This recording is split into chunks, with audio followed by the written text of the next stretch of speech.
afternoon, ladies and gentlemen.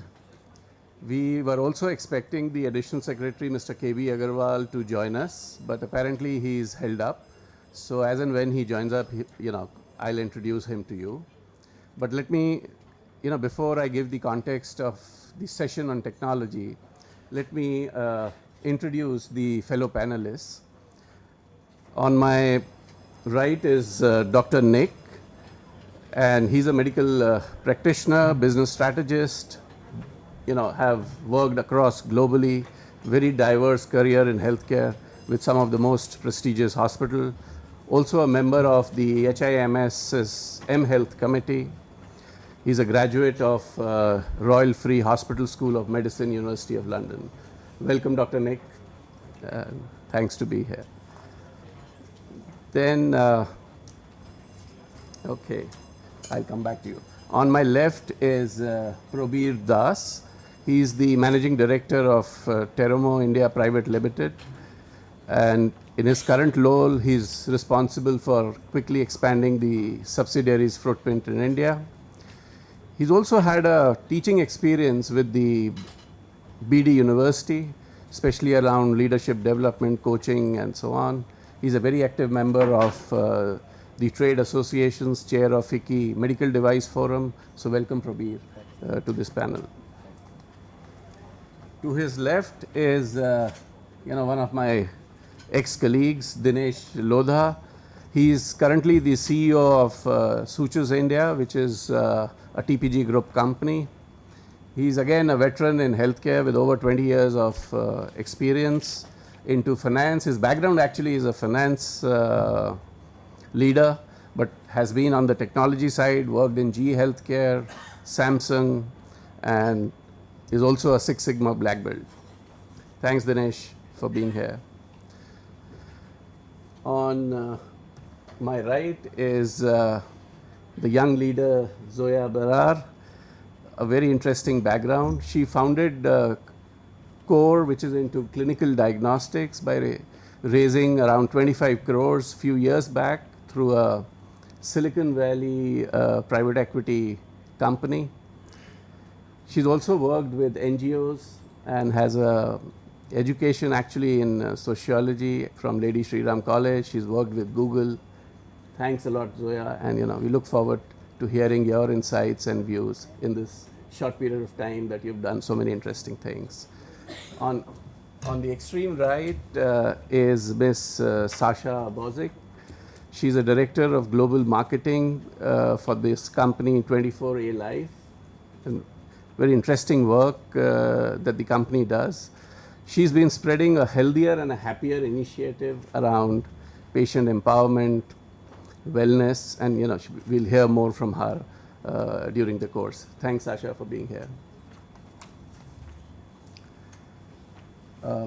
Then we have Ashish Kohli. He's the Director, Surgical Care and Energy, Johnson & Johnson. Again, an experience of over 14 years in the field of medtech. Has won awards in international forums, including winner of Asia Investment Challenge and others. So thanks, Ashish, for being here. Dr. Partha Paul, another ex-colleague of mine, is a business head or director IGT and DXR for Philips India, Philips Healthcare Systems.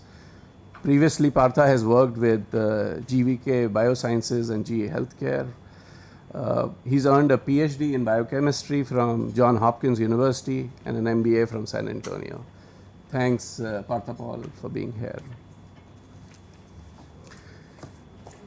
The session or the theme of the session is how technology can help re-engineer healthcare, or how technology is now leading into new models of healthcare. By the way, technology can be a double-edged sword. And let me first start with the negative perception around technology that we hear in India. A common man may say that because of the heavy investment in technology, the healthcare is becoming unaffordable. There were also a few years back, and Dinesh knows this well, ultrasound. Ultrasound is such a vital tool to monitor the development of fetus during the pregnancy term. But we had several state governments gunning after ultrasound and saying we need to ban this technology because this is also being used for early termination of fetus and pregnancy. So, it depends on how one uses technology. Otherwise, it can also have negative connotations. At the same time, from yesterday, we have heard, I don't know how many times, the word technology being used to leverage, to provide answers for different elements, to provide awareness, empower customers, reduce cost of healthcare, provide better access through technology, and so on and so forth. While till few years ago, when we used to talk about technology, it was all about devices, CT scanners, MRI, PET scanners, ultrasound I mentioned, or some exotic Da Vinci robotic surgery tools and so on. But today this landscape of technology is also evolving, especially with advancement in information and communication technology, mHealth, wearables and whatnot. I think the whole concept of how technology can be leveraged, especially when it comes to healthcare delivery systems and hospitals and practice, is taking new forms. And that's where, if you see the composition of this panel, is so very different. You have people from different backgrounds who are here to share, some of the interesting work that they are doing using technology as the foundation. So with this preamble, let me start the discussion, and I would like to start with Sasha. If you could share a little bit of your experience, that how you are in your business model using or leveraging technology for empowering patients, for promoting wellness, because that's the starting point. That's where we really talk about healthcare and not sick care. So over to you, Sasha. Thank you, Ashok. If I may, I would first like to share a story with you. So maybe I would build a bridge between technology and healthcare. So I would like to share a story about how 24A Life was born, because it was not born artificially in a company. It was born out of organic use within our company. We are a 30-year-old IT company based headquarters in Slovenia, but with branches globally all around the world. And there has been a time in our company history when we were really under stress. There was a huge project we had to deliver. There was a tight deadline. So our CEO and owner, he came to the software developers and he said, guys, I know, you will have to work like 12, 14 hours per day, 7 days per week, but I would be truly grateful if we could manage that and, get to the deadline. And so we did, and after that, I don't need to, tell you what happened, right? The burnout came, we were all tired, and there was something that was needed to be done. So Mr. Janez Suplesnik, the founder, he was really grateful, and he said, okay, I will, try something else, like a holistic approach towards employee well-being program. So our guys were taken to the thermal spa for a few weekends, and they were pampered by the experts in the fields of nutrition, sports, psychology, medicine. And after the few weekends, they were better, they were empowered, they were feeling, first of all, grateful to the company that saw them as a human beings, and really grateful and fully prepared to work again. But coming back to the company, Mr. Uplesnik said, okay, guys, let's sit together and try to learn from that experience, and to maybe help companies that are for sure facing the same issue, to help to prevent, not to cure as we had to.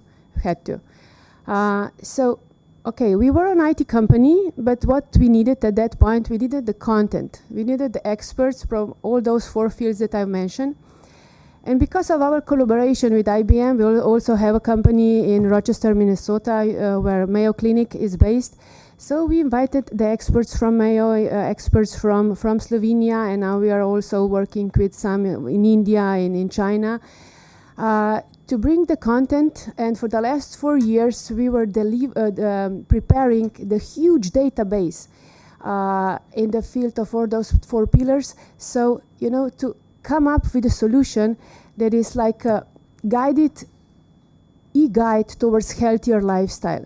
What I'm trying to say, for the last few days, we were talking about healthcare in HR in healthcare, solution challenges. It was about skill development. Everything seemed so technical. And yes, we are in people business, but what if we can say we are in human to human business, you know? And what's the final difference that we can make in our service is our employees are healthy and they are happy, they will do so much more. So whatever we are bringing to the table with this smart technology is the empowerment of the employee to be healthy, to do his daily routine, and to, of course, do more for the patients and for the healthcare. So very interesting, Sasha. And if, a supplementary question to that, if you can also cite maybe a couple of examples that what you're doing in India, that would be good before I move forward. Thank you. So that was all that I was explaining was more on personal side. But we said, okay, you know that we are traveling through different environments, so we need something also for the corporate. So coming out of that, we also developed the huge platform as an HR tool, how to manage employee well-being program. And those both together, we set as a pilot study also here in India. And we're really lucky that we were able to do the pilot studies with Tata Motors, Apollo Hospital, and some others here in India. And I can assure you that the initial data and the data after one of our interventions that we call 90 Days Anti-Stress Program, it makes a huge difference. You know, the amount of stress there is building up inside of everyone I can almost say, I don't like to generalize, but we are aware of stress, you know. So there is a crucial point that we start doing something about that, not just talk about preventive health. We need to take the next step, and the technology is here. There are small tasks that we can do 5 to 10 minutes per day, and the mobile can help. We will bring all of that to the device that you're most loyal to, okay? We will bring it to the mobiles, so. Thanks, Sasha. Now, you know, if we can move to the next step, and which is more around diagnostics, Zoa, how have you adopted some of the technological tools which can help in the clinical diagnostic side?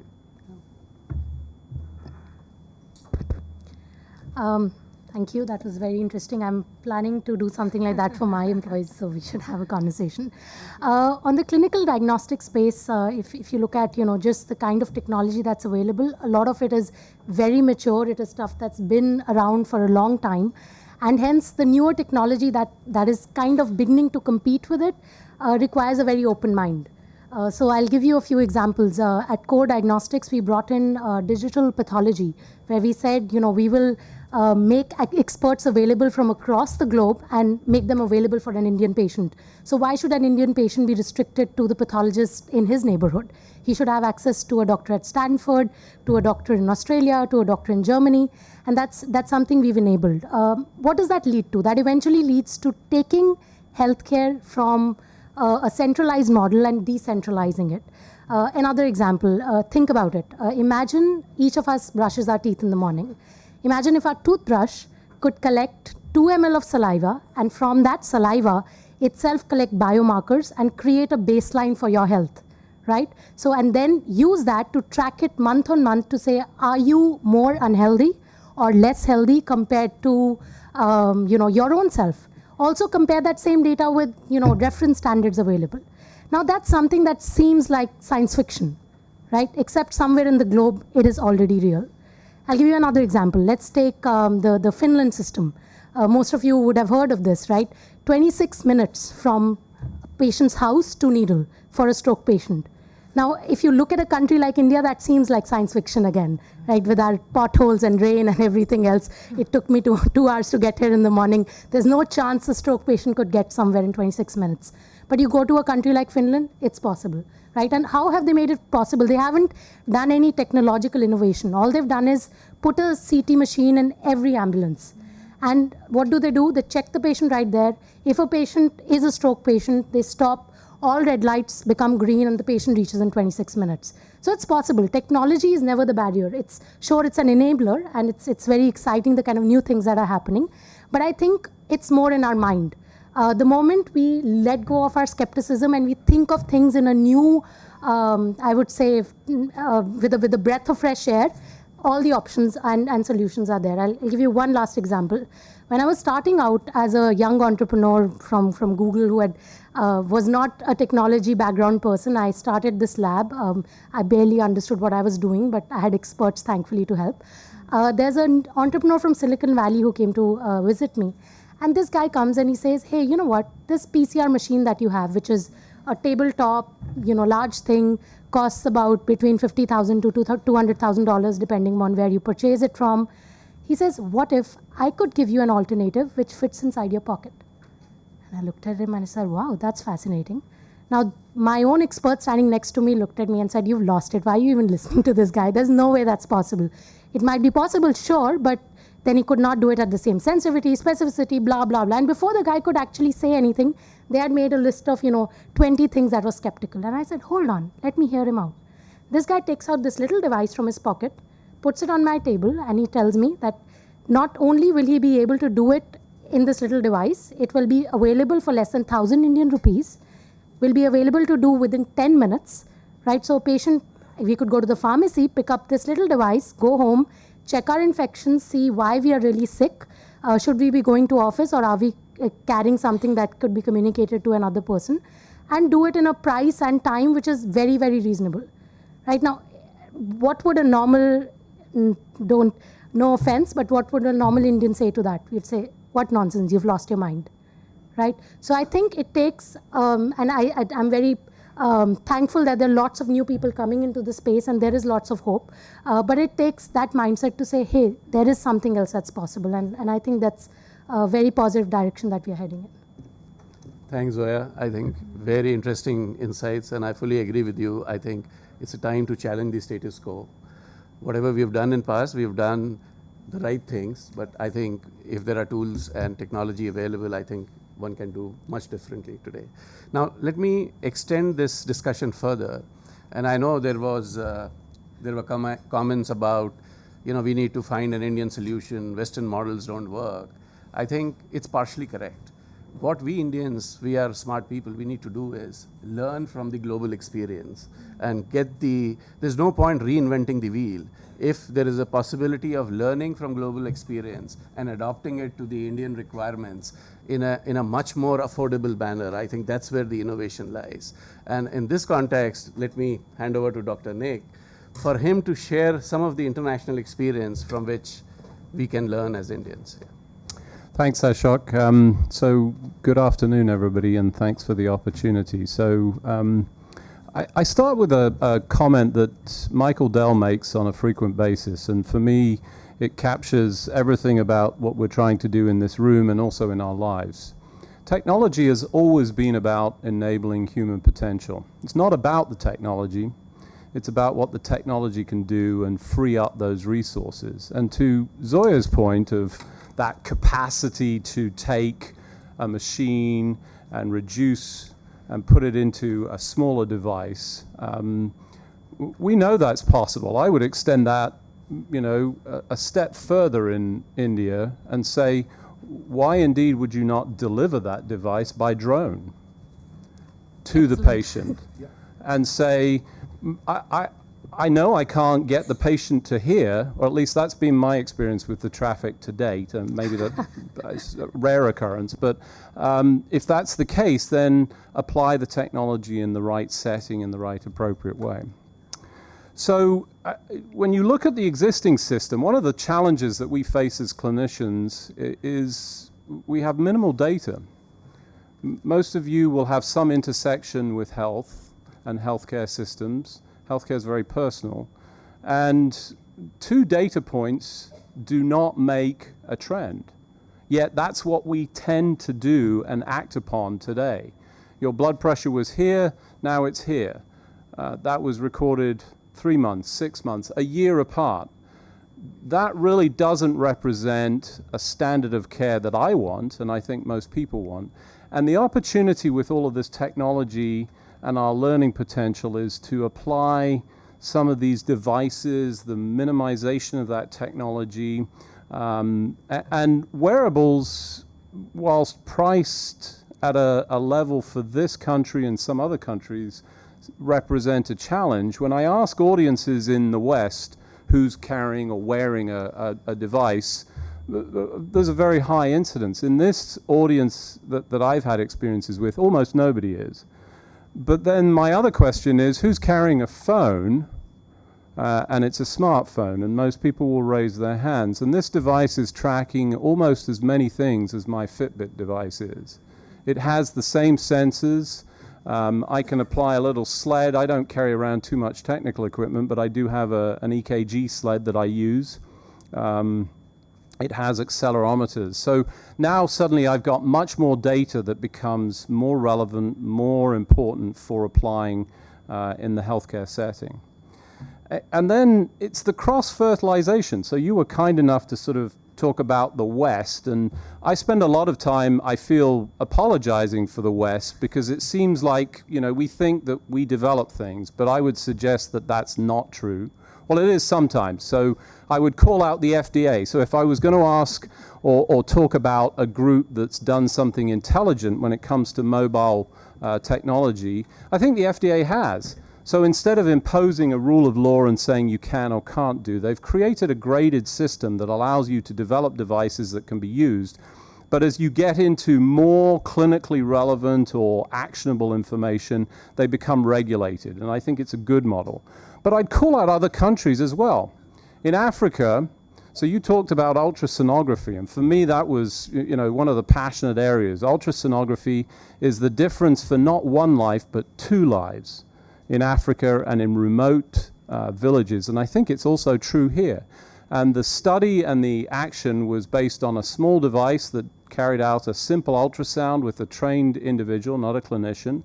They sent it through the network. It was read, and a simple text message came back: stay or go. And the message for the mother was, you need to take that visit and go to the hospital. It's worth the 3-day trip sometimes, or longer, to go and have your baby because you're at risk. How many lives saved? 2. That, for me, the most compelling. Simple technology applied. So it's not always about the West. But the West brings some of this and brings some of that innovation. But what I've found repeatedly is innovation in the scope of limited resources continues to astound and amaze me. The privilege that I have in my role is not coming and saying, wow, we're great, we do all this stuff. It's really learning and hearing about the things. I was at a hospital yesterday in an area that got flooding that they referenced 8 feet of flood water. You guys probably know where it is. I don't want to call out and mention names. That's not the purpose of this. But they managed to maintain and continue to deliver technology services to keep their hospital open, where New York City closed down when they were flooded with that level of water. So innovation and focus and attention and our opportunity to cross-fertilize is what's most interesting and offers us the most potential to deliver value. And I'll close with one final example where we've taken existing information and applied knowledge. We take imaging, and one of the bad, good things, depending on how you view it, is imaging in the United States is at a clip. We do a fair amount of radiology imaging of our patients. We're not even touching a fraction of that information.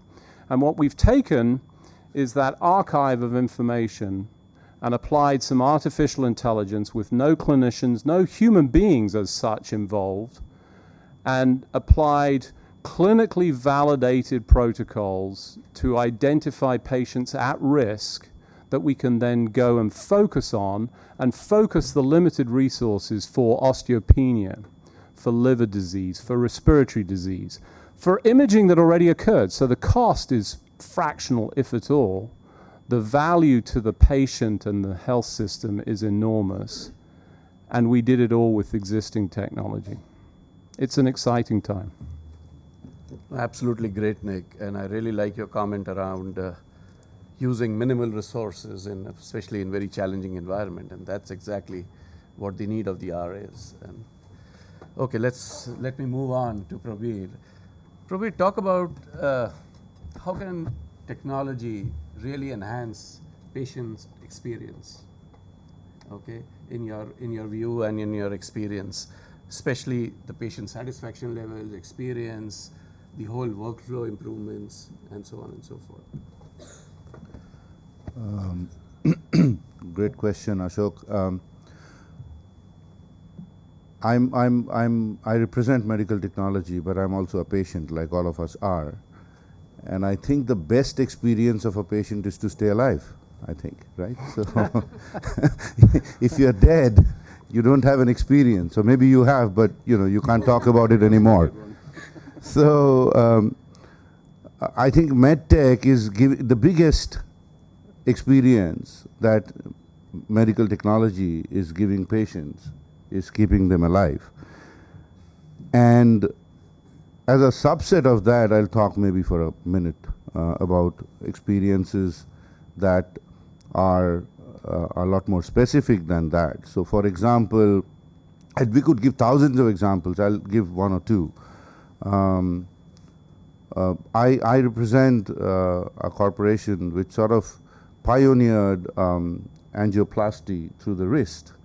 Now, when you're able to do that, transradial angioplasty, you're reducing patient stay in the hospital, you're reducing loss of blood, and several other things, and not just enhancing patient experience, you're also enhancing physician, clinician experience, because you're closing the procedure faster, so on and so forth.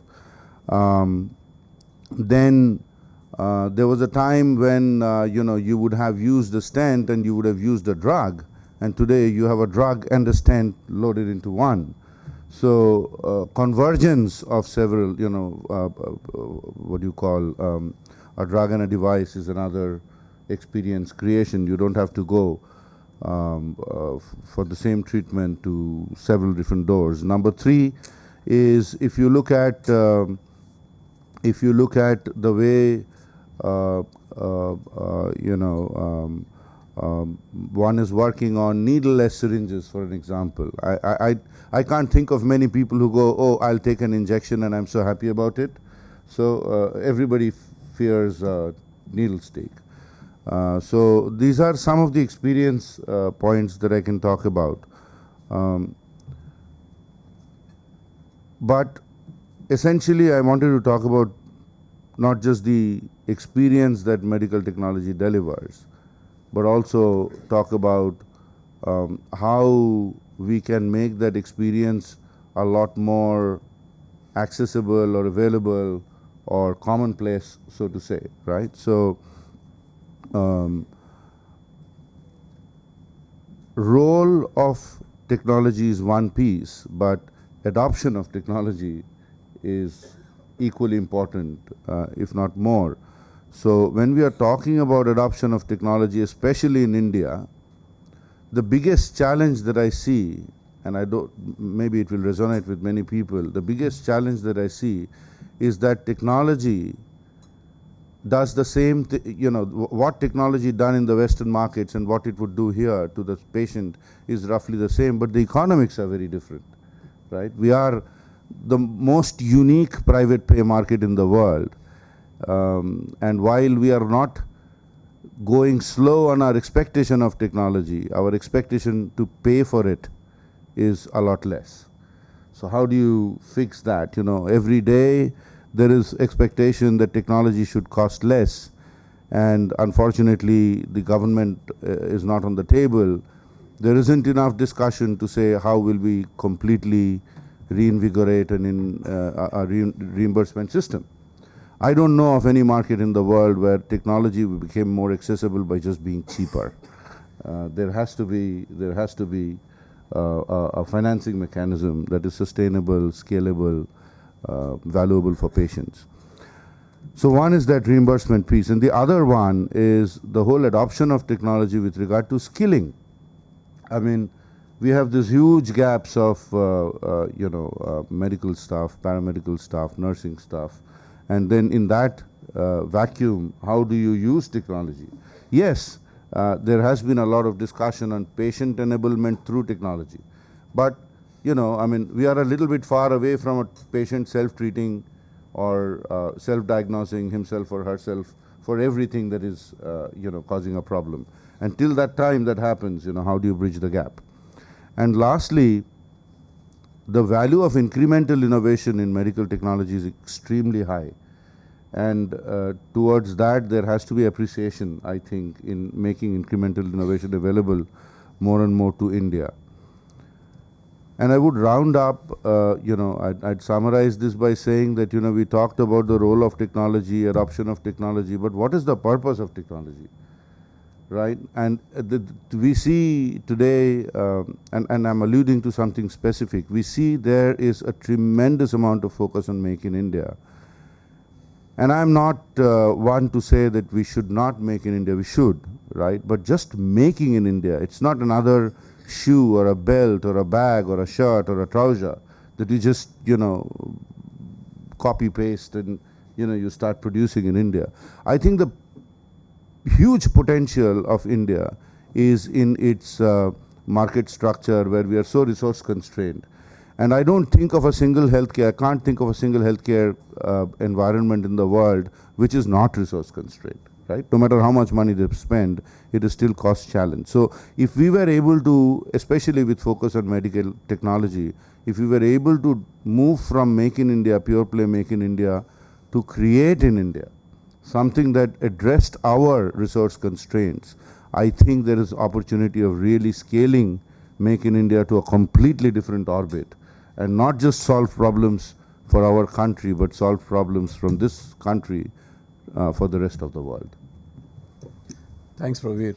Very, very points of wisdom. And one question leads to another. Dinesh, talking about technology, how it can bring down costs, how it can be made more affordable, not just the cost of an instrument, but the whole patient package pricing around healthcare, what technology can do and what are some of the examples? Yeah. Thanks, Ashok. I come from a very small place called Purulia, and I'll give you example of real life. 5 years back, when I used to go there and there is a government hospital, the first question I used to ask, why you don't have a CT scanner or X-ray? The question answer is always, I don't have a radiology good doctors, right? And when I see today, that hospital has a CT scanner and that is linked through teleradiology to the Bombay doctors. Now that is a huge change, and that is what needed in India. How you use the technology to enable the rural part of the India. That place, Purulia, is just maybe a 2 lakhs population. With that, they cannot afford a good radiologist at all. And today, that population is getting served. So clearly, I think this demonstrates that technology has a huge play in the whole delivery of the system, healthcare. The second is, Joe was talking about the road condition in India. And with the cardiac arrest, we all know the first hour is the golden hour. What we cannot do is maybe getting that patient to 1 hour, but what we have seen in the market, those are mobile enabled cardiac marker where it is there in the ambulance. And that has linked to your mobility where you have, by the time you reach the hospital, you know is it as a cardiac arrest or is it not. So you save almost 35-40 minutes time for the patient after he reaches hospital. And that save and that make a difference between life and death. And I see that again in mobility, how that help a lot. I will give you now example from my own company. BB Suture India, we have 6 plants. We have FDA approved plants where we export to more than 100 countries. What I'm saying, what we use technology today to create a world-class product that is not necessary only for tier 1. The same product, we go to tier 3, tier 4. So as we go, I think made in India, it will be very, very critical to really create that world-class product, which is the need just not for India, but I see that also in the emerging as well as developed world. And India play a major role, and we've seen many, many changes, many, many new development happening, which not just serve India, but the whole world. And I think India will play a major role on that. Thank you. Thanks, Dinesh. So you talked about access. I would still like to see some more example how technology is able to drive down cost. And we need to still answer the question of that lady there. How do you provide an answer? And you kind of alluded to that point, that how do we provide, if the patient cannot come, if the doctor cannot come, can technology be the enabler to bridge the gap, the distance gap? So before I go to Ashish, Partha, if you can give some thoughts around access, affordability, and bridging this this gap between the patient and the care provider. Yeah. So thanks. I'll probably give you two examples. One is in the area of cardiology. Okay. So as you know, India has a very high cardiology burden. Probably 45 million or so prevalent disease, but many of these patients don't even know that they have disease, and when they also know, they either pass it on and they say, okay, fine, you know, I might feel better, not do anything. Okay. So what we conceptualize is this idea of chest pain clinic, okay, which is basically driven by technology again. Okay, it's very a simple concept, and the concept is that can we provide technology and medical access to general physicians who are potentially in rural areas, okay, and connect them to hospitals. Now, many of the general physicians are not very adept to doing ECGs, reading ECGs, but through education and technology, we have been able to provide them enough information that they can read ECG, send the ECG to a hospital where it will be, which is web enabled, and the ECGs will be read at the hospital level, the information given back to the GPs, and then the GPs can do the necessary thing to treat the patient. So to give you an example, we ran this in the Mangalore Udupi area, okay, one such trial, and there were 4 GPs who were included in that trial, and which was connected to one large hospital, tertiary hospital, and there were nearly 400 people in a 3-month period, 400 patients who came with chest pain. Okay, so these patients were then ECG, and the ECGs were read and transmitted, you know, very quickly, and nearly 300 of those patients were found to be normal. Okay, so you know, there are a lot of other things where people feel chest pain with gastric, anxiety, this and that. So they were basically eliminated, triaged from sending to the hospital. So only nearly 100 patients were sent to the hospital. Okay, they were then properly treated, and 3 of them had myocardial infarction, in fact. So they could find quick solution to send the patients to the hospital where they were treated, probably saved their lives, and also there are nearly close to 90 patients who did not know that they had any issues, but they could identify the issues and treat it properly.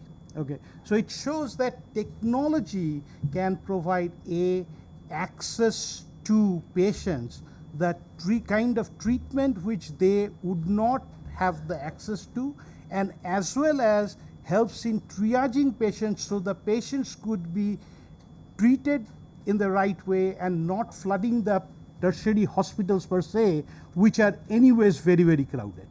Yeah. Thanks, Partha. Ashish, if you could highlight some of the curative aspects of how technology is being used, and as follow-ups and survivorship, the value chain which is post-treatment as well. Yeah. Thanks, Ashok. I'll start with a little bit of a trivia on med tech enablement on human life. So many of you would know that Jean Clement was the woman who lived the longest, 122 years. which kind of sparked another debate that can, as human race, we live for 150 years. Now, the scientists and the medical researchers say that we already have someone who is born amongst us who will live for 150 years, and who knows it, the person is sitting in this FICCI auditorium as well. The next big debate is that can your grandson or great-grandson live for 900 years? And there is enough evidence now with artificial organs coming in, the science, the stem cell therapy and gene therapy. It could really be, the Bible can come to life where Noah and Adam lived for more than 900 years. With that background, it's even more incredible that in India we have more than 20% of the global disease incidence. We have NCDs which account for more than 60% of deaths annually, which creates a multifold channel across awareness and adoption as well. We have 0.9 beds per 1,000 patients, which we have discussed, 1 clinician per 1,700 patients, which is far lesser than the global norms or in the BRIC countries. And 70% of the HCPs or the physicians are in the urban area, catering to 40% of patients. And this skewness was highlighted by Honorable Minister Nadda as well in the morning, that can we do something to take care of that. Now, being an eternal optimist, being an Indian, I think every problem poses a unique solution as well. So when I sifted through some of the data, we have 220 million smartphones with us, which is sub 30% penetration. So imagine the kind of potential that we are already holding, and Dr. Nick mentioned that each one of us carry that smartphone, which can be the next level of big enablement. And the biggest beneficiary of the smartphone penetration is definitely the healthcare market, where some estimates says that we'll be able to reach 3,000 crore market of only mHealth by next year, which is a blue ocean which has been created out of nothing in last few years.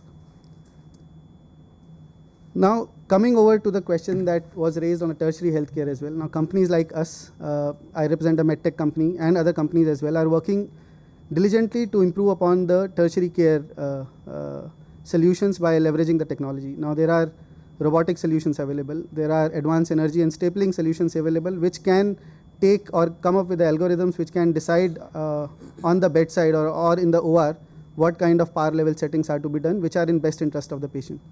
This creates a unique issue of better patient outcomes, which we never talk about. How do we shift some of our discussions towards the outcomes as well?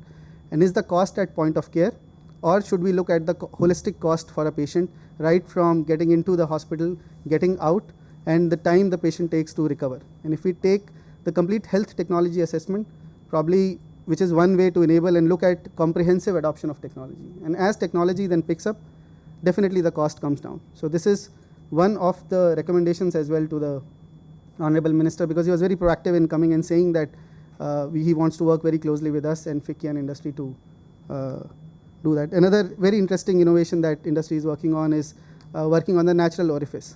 Do you really need to cut open or do the laparoscopic surgery? Can we look at the natural orifices? And this is again a very significant advancement in the medical technology. Can we do it transoral, transanal? So we might see a very different way of curative part, as we mentioned, in times to come, and which will be very interesting as well. How the cost has to come down, probably the scale will help in doing that. And again, I say that we need to look at the holistic cost in the system. Now, to do that, I think one of the recommendations is government should enable IITs, AIIMS, institutions to come up with a biodesign kind of a program within India. So we have bigger institutions located at 3 kilometers from each other in Delhi, but we hardly talk to each other. Can we create a robust mechanism and create some examples which come up with a commercially viable models, which can help make in India and eventually move towards indigenization. I represent one of these schools, so I know that there is enough manpower and talent available where we can harness this energy very well. Lastly, I think I'll quote Dr. Sangeeta. She mentioned from Dr. Cutter in MIT that patient is the most underutilized resource. With the mHealth penetration, I think the way we are scaling up our initiatives, it's quite mind-boggling. One thing is to come up with the applications. Second is around the behavioral sciences. How do we make people stick to the innovation and ensure that they are relaying the information back to the device? So maybe another big field is gamification, Internet of Things, which I think will help leveraging the devices to come up, if we get the scale, to minimize the cost as well. Thanks, Ashish. Those are very, very useful inputs. Now, before I open the floor to the house for questions, let me ask one last question, and it's open to any of the panelists to answer. More than one panelist can also answer. How can technology be used to reduce this trust deficit? How can it provide better accountability, transparency in the health delivery systems? Any thoughts? Yes, Zoya. So I'll give an example of this company which actually exists in the US called MedExperts. What do? They have a deep learning, knowledge learning system wherein a patient can call them up before they have to go and meet their doctor and give them a list of symptoms saying I'm suffering from so and so. And now this team gives the patient a list of questions that they must ask their doctor. Right? Now the patient is much more empowered when they go see their doctor. They know what they need to question exactly and they know what information they need to come back with. A patient who's gone through that system is definitely going to trust his doctor more, is going to trust the system more, and is going to be able to loop back into the system more often. So that's one example. I think the fact that we have a lot of artificial intelligence available today, and there is big data that can provide that kind of insight based on a few symptoms is really, really powerful. Excellent. Thank you. Sasha, you had some points. I would also say as Dr. Nick was saying about wearable, we do track our lifestyles, and by using, let's say, mobile application towards healthier lifestyle, you also have the data about your lifestyle, what you've been doing, what you've been eating, about your blood pressure and all the other parameters. You have it within your mobile, right? So there is a track record, and you have 5 to 10, maybe 15 minutes with your doctor. So he cannot get the diagnosis into the base as he can if you bring him the data about your lifestyle from the last, say, 3 months, right? So with all of that, we also take the responsibility to our side. It's not just about him making the good and, we trust him. No, we are bringing everything we can so he can do his job better, right? So I think that also that part, yeah. Excellent point, Sasha. Dr. Nick.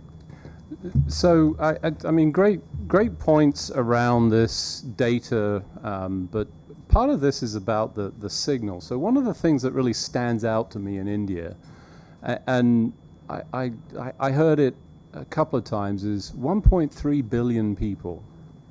1.3 billion people, that's data and data opportunities. And I don't mean to diminish the person or the individual, but the traditional scientific method is dead. No question. We will not continue to develop innovation based on randomized controlled studies. Google's shown that. It's understood the value of data to create or develop insights. They're initially typically correlations, not necessarily causation. And we've seen that with some of the data, the advances, congratulations to India for the medals. We saw, I was privileged to see some of the guys and girls coming back with the medals. The Olympic teams around the world have been using this data to develop those insights and offer those athletes just real fine tuning. I mean, we're talking fractional amounts of time or distance. With a few exceptions. I watched Ledecky in the swimming pool, and it looked like the line for the world record was chasing her. She was so far ahead. She was the exception. Most people at small amounts, and they really optimized. But we can apply that same information, and I can tell you this: the companies that are tracking information from a fitness standpoint have already found signals that will give you an alert ahead of time to say, you're going to injure yourself in 3 weeks' time. That's mind-blowing, because now I can send you a text message, or actually maybe it's a Facebook message, it depends. We should know about you. If you spend time on Facebook, we'll go to it. So playing on some of the other messages that we've heard today, we send you the message to say, hey, ease up.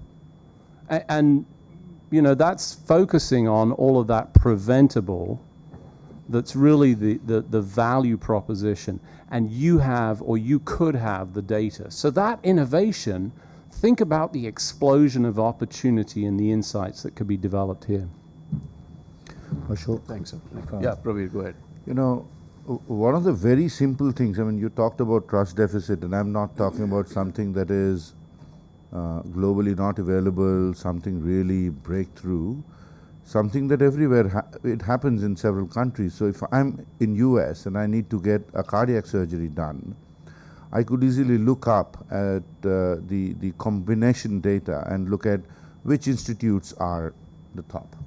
Or if I now need to get a knee replacement done, I could look up as to where I should go to, who has the best outcome. What we miss in India is that very simple, and also imagine it's a private pay market. Now I'm going to pay significant amounts of money from my coffers to get the treatment done, and I don't know where I should go to. Everybody claims to have 99.99% success rate. So, you know, I mean, obviously there is trust deficit because there is this lack of transparency. And I think with providers in the room, one of the things we could do to get to a point of transparency is just put out our actual data, get it, you know, validated and put it out.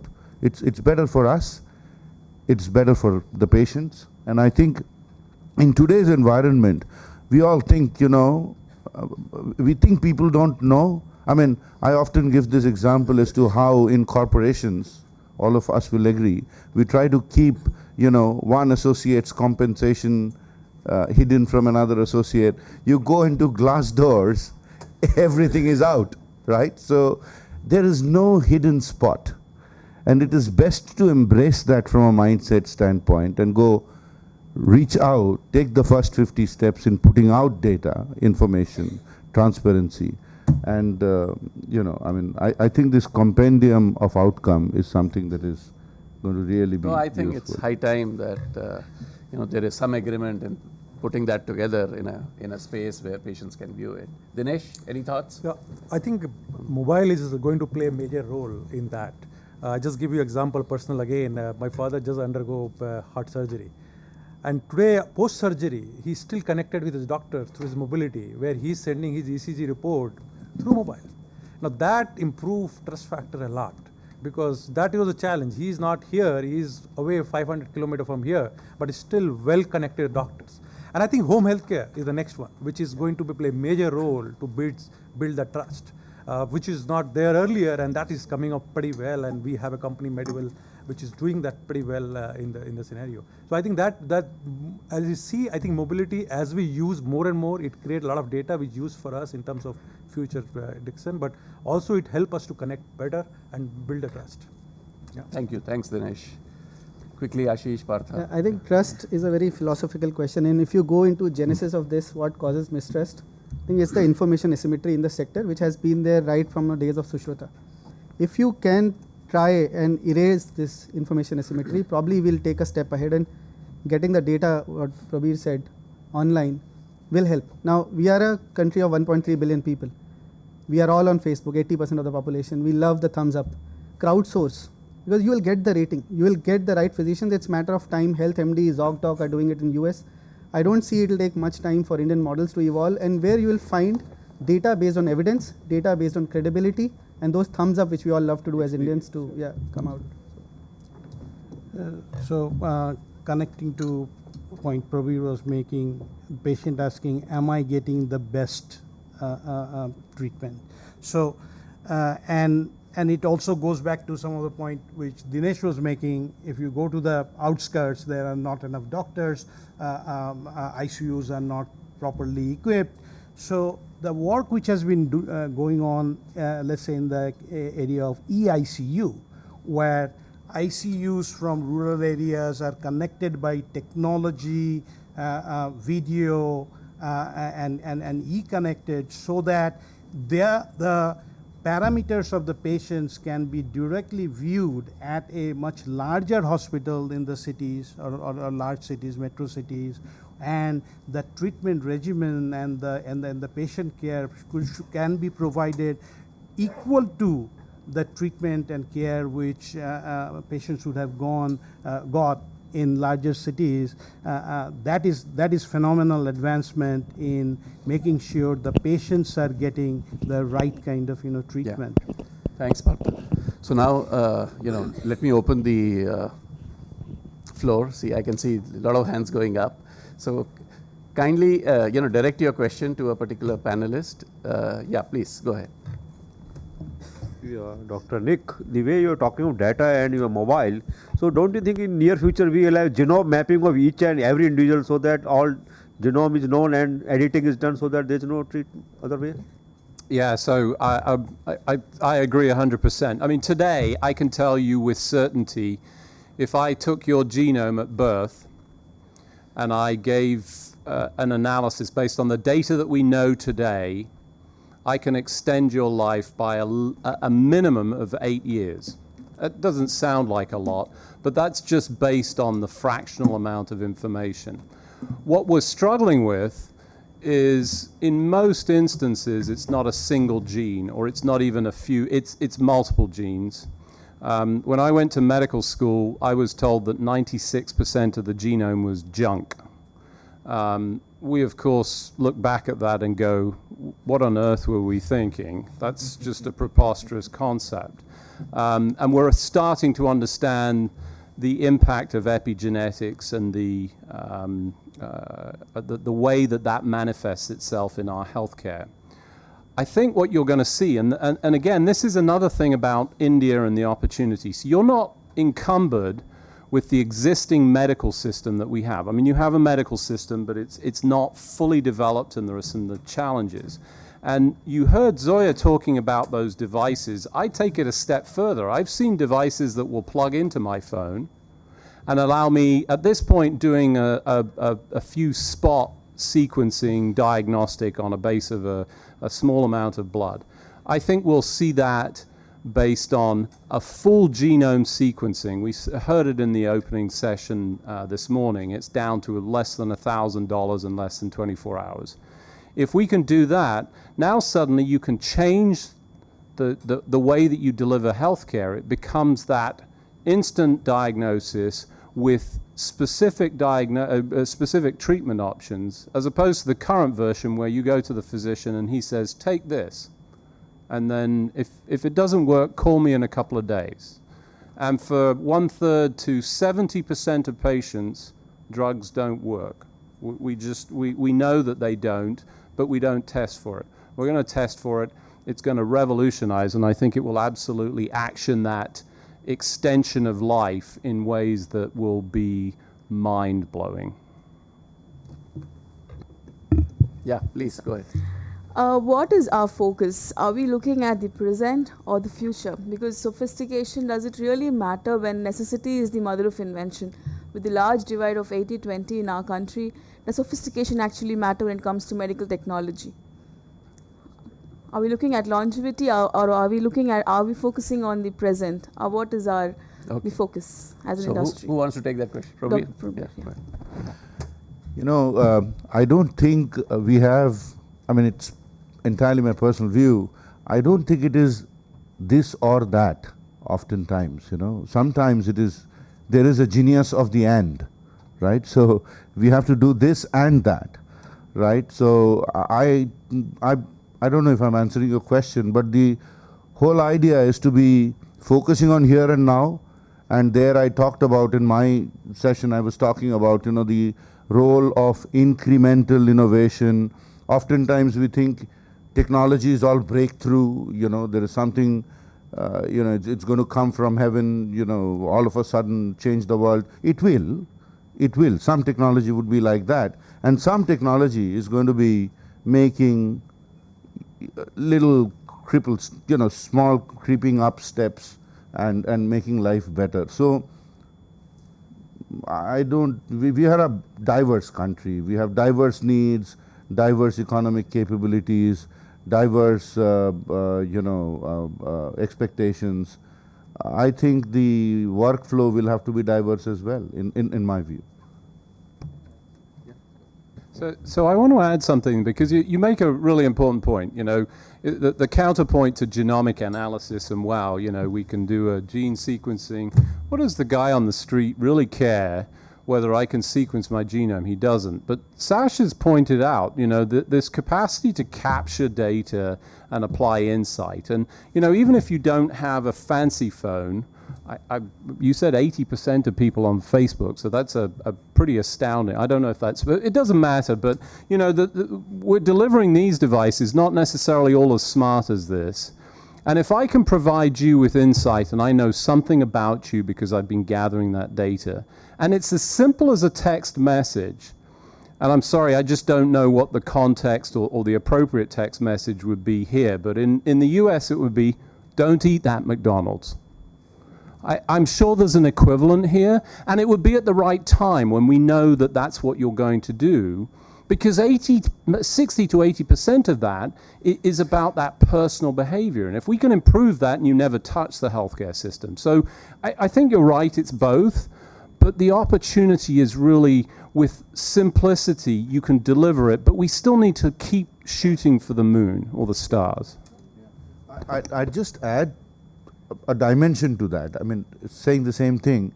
Today, the company that I work for, we have successfully commercialized something called a heart sheet, which is growing heart muscles in a petri dish, and then getting your myocardial disease repaired. That looks like science fiction. And we are talking about, $125,000 reimbursement in Japan. Okay? Not accessible. For sure, where you and I are, it's not accessible. But wasn't this the same case for a open heart procedure just 50 years back? And today it's pretty accessible. We are getting it done for less than $800. Almost anybody in India has an access to a cardiac surgery, almost everybody. So it's also a question of time, scale, availability, and Sangeeta talked about in the morning, the same human genome sequencing, it used to take 20 odd years, but more importantly, it used to take millions of dollars.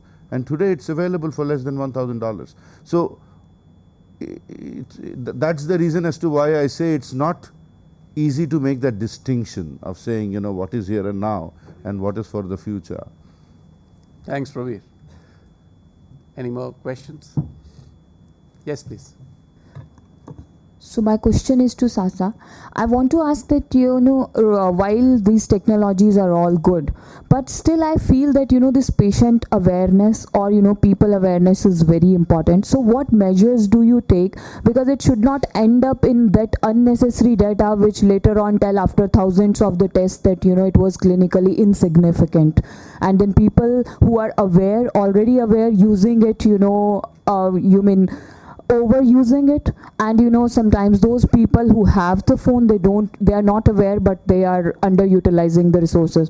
So in India it is very important to use the optimum utilization of those resources, so patient awareness becomes all the more very important. So what with these technologies you are using as a measure for that awareness?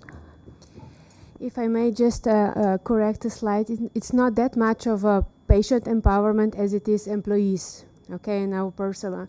So what we are doing basically with 24A Life, at the beginning you need to enter your initial data, meaning gender, all the other parameters. So it begins from that point on, and when you choose your goal, what you're going to follow, what is going to be your healthier lifestyle, where are you heading to? It can be anti-stress, it can be weight loss, whatever. The logistic behind the program, from the database that you've created in the last 4 years, produces you with a program that you have to follow on a daily basis.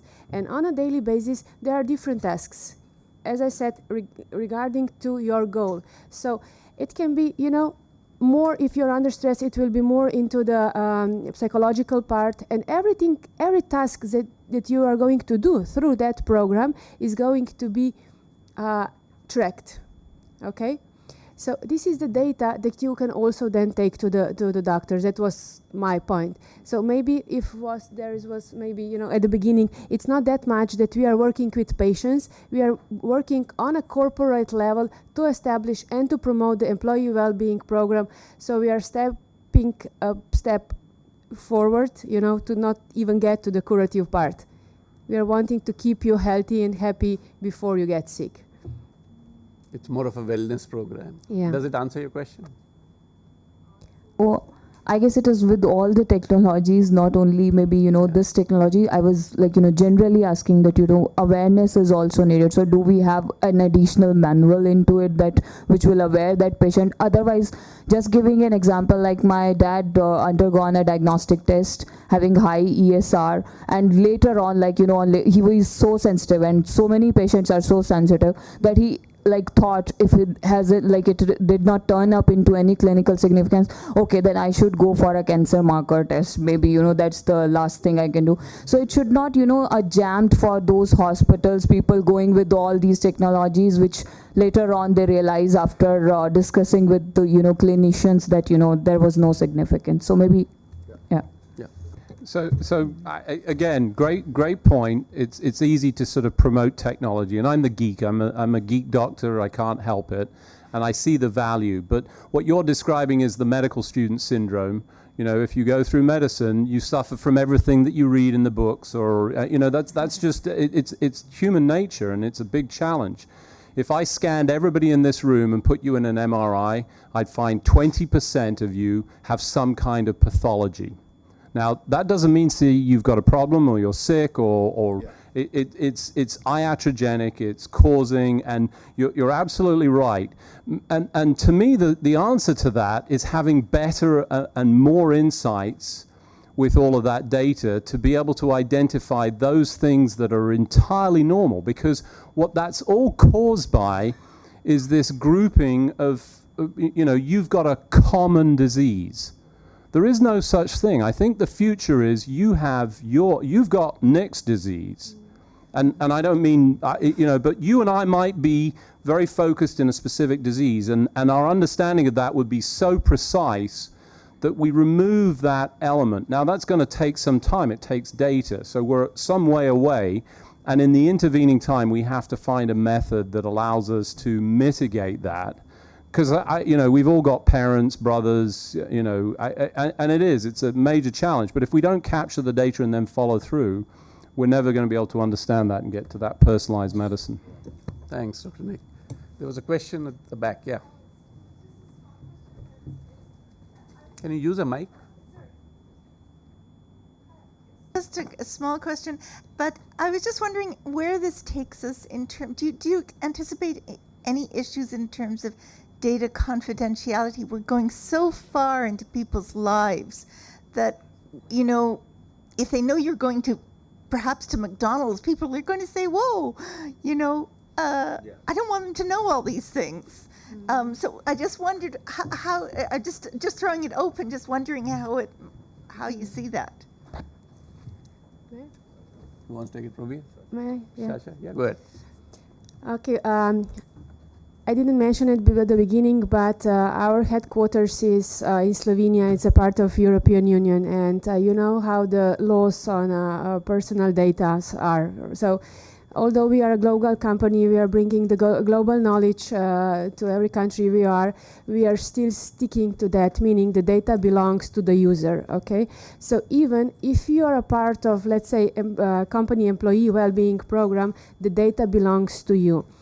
It is up to you how much you want to share, okay? But then on an average level, let's say within the one company, there is a certain department that will go through one of the interventions, meaning, let's say, 90 days anti-stress program. The HR department, what they're going to see is the average data of a group. That is, we presume that will help them to organize their additional trainings, motivational trainings, every other activities efficiently, right? Because they will know maybe that group is under a burnout. They are under stress. They need some interventions for that. So they will plan accordingly. Otherwise, whatever you are asking, I'm totally agreeing with you. That's why in our case, we are keeping it as safe as we can. But still, if you want to share, you can. Otherwise, it's locked. Thanks, Sasha. One last question here, and then we'll have to wrap up. Yeah, Nick, the way we say in commonly, the body speaks itself. If it's a good health, it speaks. If it's a bad health, it speaks. So why not to skip this all types of diagnostic technologies? Can we have some like GPS system? It gives a roadmap. So can we have some technology without doing any testing? It gives us some pictures or some information. So I want to be sure I understand it. You want an automated roadmap to tell you how to, the best path to follow. Is that true? If I had that, I would probably have a helicopter on the helipad upstairs. I think that's, I don't think it's too far-fetched, quite frankly. I really don't. I think we have the potential, and not to the point of Minority Report, where you're predestined. One of my most favorite combinations comes from the spiritual and the insights that we've started to understand scientifically that allow us to say that your gene, you aren't programmed. I don't think you're programmed to start here and end here based on whatever your genetic makeup is. I think we're increasingly understanding that. Indian culture and the spiritual nature of this country, I think, has understood that for millennium.